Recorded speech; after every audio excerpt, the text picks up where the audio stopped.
Olá pessoal, hoje nós vamos falar sobre ações. O que é uma ação? Uma ação é um pedaço de uma empresa. Ação não é papel, tá? É um pedaço de uma empresa. Ele representa uma fração de uma empresa em que você é sócio. Então vamos lá, você vai lá comprar uma ação, por exemplo, da Ambev. Você compra uma ação da Ambev, você é dono de um pedacinho lá da Ambev. Cada cerveja que vende aí no Brasil, você ganha um pedacinho, um valor, né? Claro, infinitesimal perto do todo, mas você ganha alguma coisa. E por que uma empresa emite ações?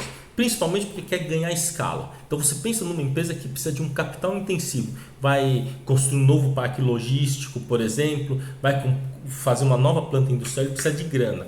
Ele pode pegar e acumular os seus lucros e executar o seu projeto. Ou para ele crescer mais rápido, ele pode tomar o quê? Dinheiro do mercado, tendo novos sócios dentro da empresa. Quando você tem novos sócios dentro da empresa, você tem que dividir os seus lucros.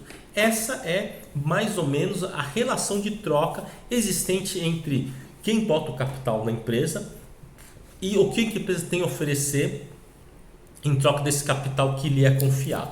Então vamos pensar que funciona assim. Você tem uma empresa, você compra uma ação, um pedaço dela, e essa ação tem direito ao quê? A um dividendo correspondente ao lucro da empresa.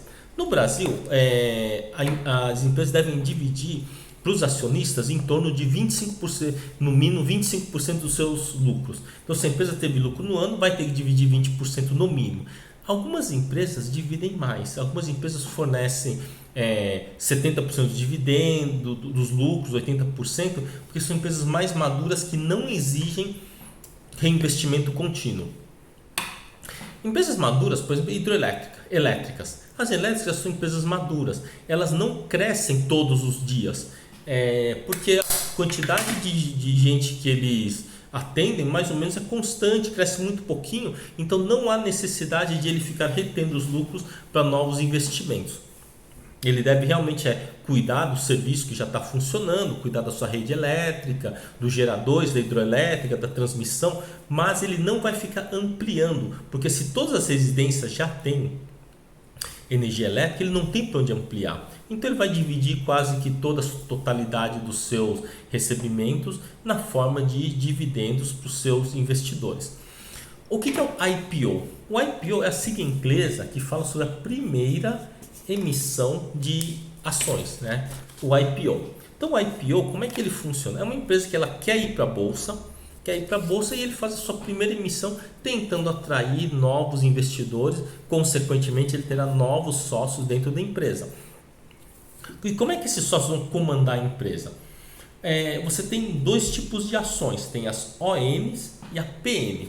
A ON é chamado de ordinária, né? ON e PN. São chamados de ordinária e preferenciais, e as PNs. Então as ONs, elas dão direito a voto, a PN não, só o direito, ele tem a preferência em relação à distribuição de lucros.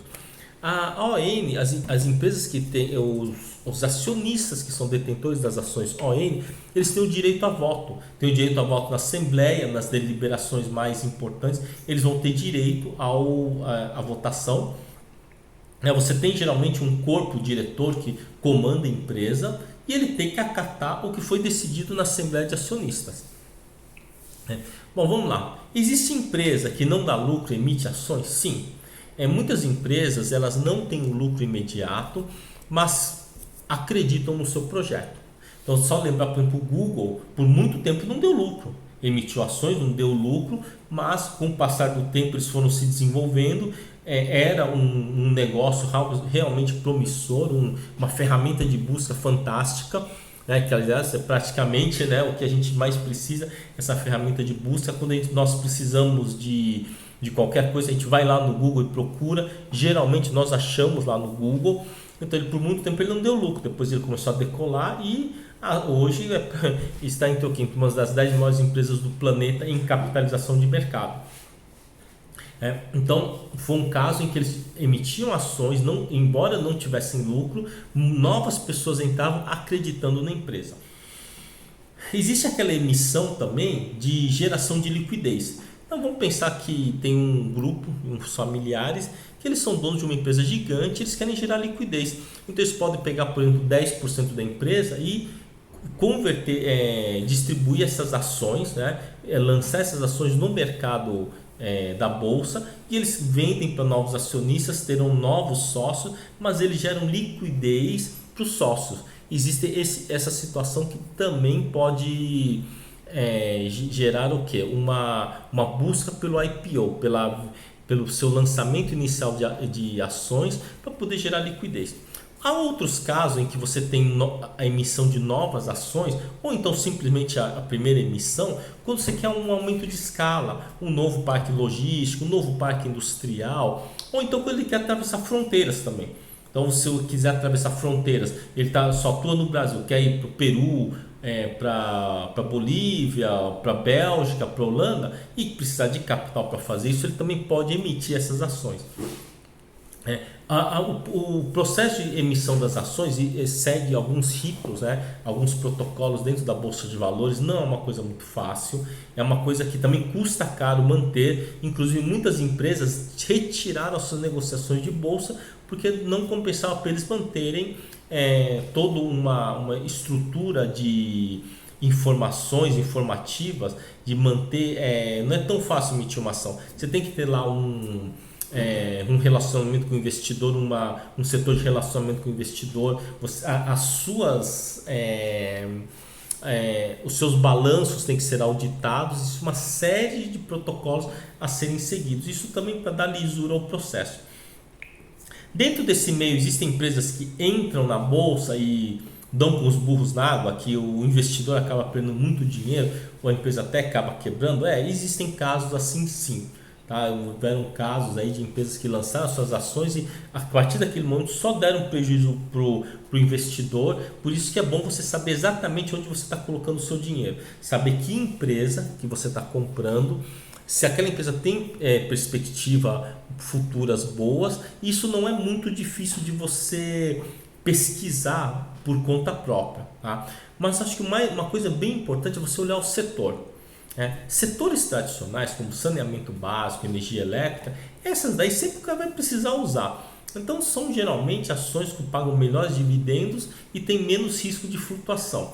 Mas em compensação também é um lucro assim mais linear, né? Uma lucratividade mais linear quando tem lucro, e eles não sofrem tanto numa crise. Pode até parar de distribuir dividendo, mas dar prejuízos fabulosos, pelo menos operacionais, é meio difícil, né? Para saneamento básico e hidroelétrica e elétricas, a não ser que tenha alguma situação aí muito absurda aí acontecendo, né? As mineradoras, né? Nós temos as mineradoras siderúrgicas, também são setores bons, né? Tem alguns setores que são muito novos. Eu particularmente eu não gosto muito do setor novo. Porque o setor novo você não sabe o que está acontecendo, se aquilo tem perspectiva, se aquilo realmente é uma coisa diferenciada ou se não é um dos projetos que vai naufragar. Eu prefiro empresas já sólidas, empresas que têm aí um longo tempo de mercado, mais de 20, 30 anos, porque aí pelo menos você tem uma noção melhor de onde você está colocando o seu dinheiro, né? Os dividendos eles podem ser pagos mensais, anuais, semestrais, trimestrais, vai depender de cada empresa. Mas quando hoje em dia está bem fácil, graças ao Google, você quer saber de alguma empresa, só digita no Google, já aparecem alguns sites que contam o histórico deles de dividendo, histórico de preço, e aí você consegue ter uma noção do que você está investindo.